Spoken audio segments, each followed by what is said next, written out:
If a man says he is not afraid of dying, he is either lying or he is a Gurkha. And honestly, I would be lying if I said I liked the Gurkha earlier. It was always too rough around the edges, too committed to off-roading, too hardcore to recommend to most people. But now there is a new Gurkha and it's said to be less war zone and more urban jungle, and it's got 2 extra doors, and we are going to find out if it's finally fit for most humans.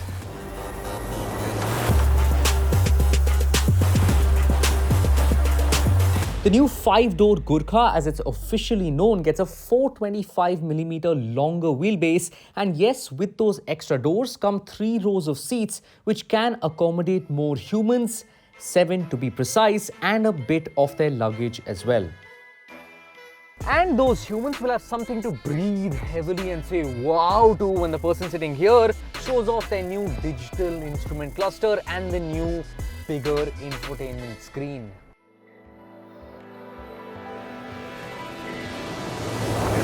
But as your significant other might tell you, bigger isn't always better. The infotainment screen is still very aftermarket, almost an Android tablet plonked on the dash, and while it does have Bluetooth connectivity, the layouts, menus and options aren't optimized for use while driving.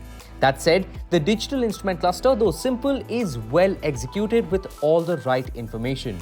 But that said, the human sitting here won't be too happy because knee room is quite tight. I'm 5'11", the seat in front is adjusted to my driving position and my knees are completely pressed up against it. This bench also does not move forward or back, and the backrest of it also does not recline. So yeah, space is definitely at a premium here. Now that said, the human sitting here will appreciate the one touchdown windows at the back and the AC unit, which is just a blower, and it is flimsy and very plasticky, but it does work well. Now the experience in the third row is actually better than the experience in the middle row, and I know that might sound strange, but I do have a little bit more knee room here, and because I'm sitting far apart from the person that would be sitting here, I do have a little bit more sense of space as well. So if you do love some humans, either put them up front next to you, let them drive, or then put them back here and leave the bench for the humans you don't quite gel well with. Now that said, you don't get rear AC vents here in the back, which is a bit of a downer. You can let the middle row vents angle towards you, but it's still a bit of a compromise. Also, the tire eats into some of the space I would have for my legs, so I do have to sit a little bit slanted. And the cargo space is going to be a little bit compromised with the existence of these seats. I would have preferred if Force made the middle row the most often used one by most humans, the one with the captain seats, and keep the less comfortable bench for the third row for occasional use.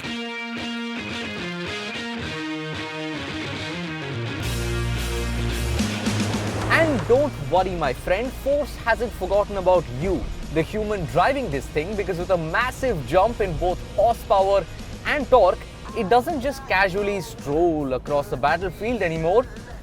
Okay, it doesn't sprint across it either, but it definitely jogs with a decent pace.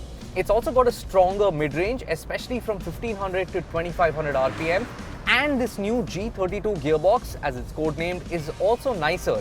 It's not clunky and you don't have to hunt for gears like you did before.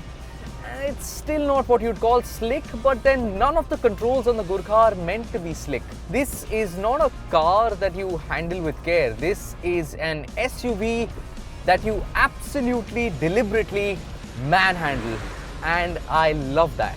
But of course, reviewing a Gurkha for how well it drives on the road is a bit like reviewing a gaming console for how well it streams Netflix. This is what the Gurkha was made to do.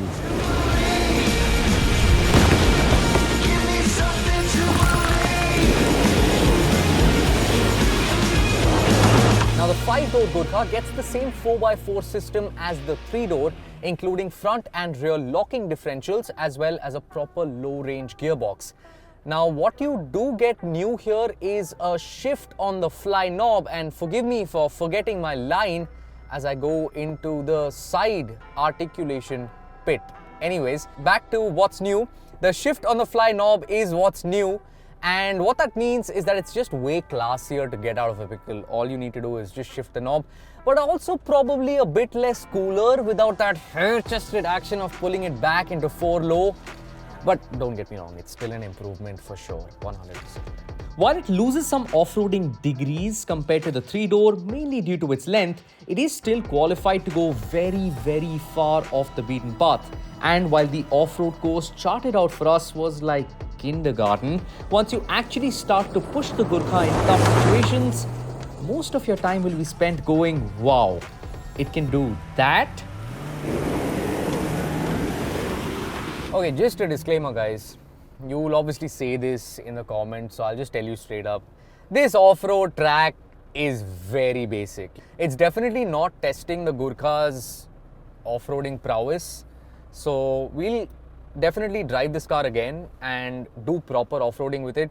But I asked Force why it's so basic, but they basically said that they called a lot of journalists who might not know how to drive off-road, and that's why the track is like super easy.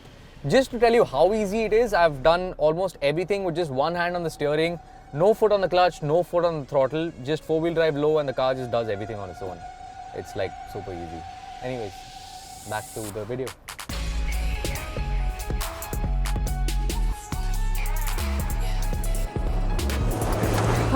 But the Gurkha could always do that, right? What most humans wanted was better plastics, a usable third row, and just a less rural vibe to the entire thing.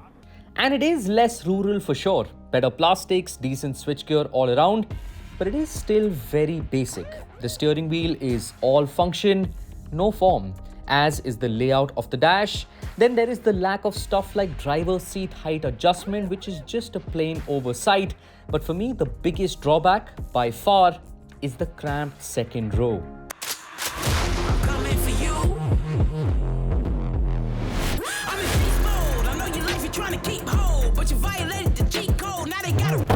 So, to answer the question, no, it's not for most people.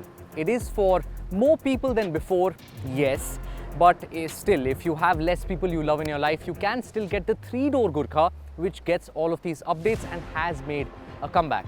But still, if 4x4 for you is 16, then you're looking in the wrong place, because if you're looking at the 5-door Gurkha, you're looking at an off-roader first.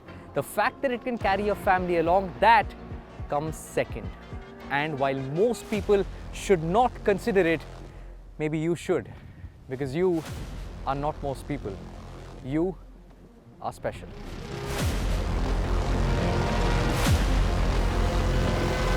Okay, ladies and gentlemen, as you can probably tell, the scripted part of the video is over, and you join me in the unscripted section of the video. I did this first with the Nexon EV and you guys really liked it, so welcome back again. We'll start with some of the drawbacks of the Gurkha first. On this Gurkha in particular, there's a draft of wind coming through this door. The door is shut, the window is shut, but there's like hot air coming in from this gap here. And I can't really see the gap, but yeah, wind is coming in, and when like a truck or something passes by, there's a genuine feelable breeze of warm air coming inside the cabin. I think that could just be a quality issue, because I spoke to some of the other guys driving their cars and they didn't have the issue, so might be just isolated to this pre-production unit. Fair, I'll give them the benefit of the doubt, because nothing else has really gone wrong with it. But I like the fact that it's got character. In an age where most cars and most SUVs today are so devoid of character, they are so perfect, so quiet, this is definitely not quiet. The engine is making itself heard all the time. Like I said in the video, the gearbox not smooth, the clutch is not light, it like shakes about, and when you do this, the whole car like moves. But it's very likable. Because of these things, you start to appreciate the Gurkha more as a living thing and more as a companion than as a machine. And I really like that. There's very, very few 20 lakh rupee cars that do that to me. Like, I would want to wake up and drive this thing, and when I go ahead and park it, I will definitely turn around and look at it. Well done, Force. By the way, I don't know if you could hear it in the video, but I'm just going to try and take my mic out.